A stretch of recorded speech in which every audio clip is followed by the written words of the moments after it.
In today's video, I'm going to teach you how to create a make.com scenario using Typeform and connect it to another app. We're going to build a simple automation where Typeform is the trigger, meaning it watches for new responses and then sends that information to a second tool, such as Google Sheets, Slack, or ActiveCampaign. This is a great way to save time, reduce manual work, and make sure your form submissions go exactly where they need to go. To begin, open make.com and create a new scenario. Once you're inside the scenario builder, add Typeform as your first module. For the trigger, choose the Watch Responses option. This tells make.com to monitor your selected Typeform and react whenever a new submission comes in.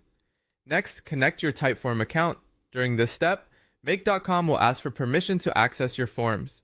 After your account is connected, choose the specific form you want to use in this automation.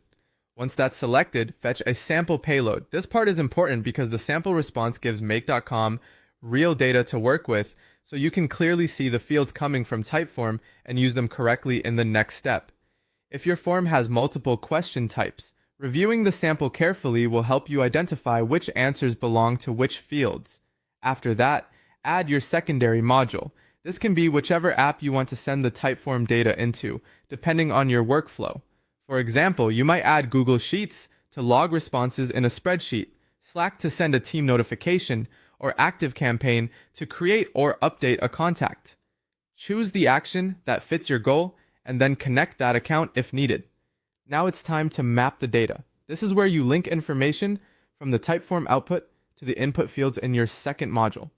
For example, a name field from Typeform can go into a name field in your destination app, and an email answer can go into an email field. Mapping carefully is essential because it determines how your data is transferred.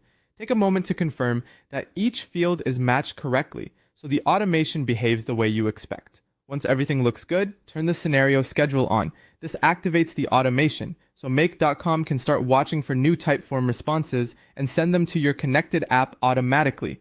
And that's it. Your scenario is now set up and ready to run, helping you move form data instantly and keep your workflow efficient.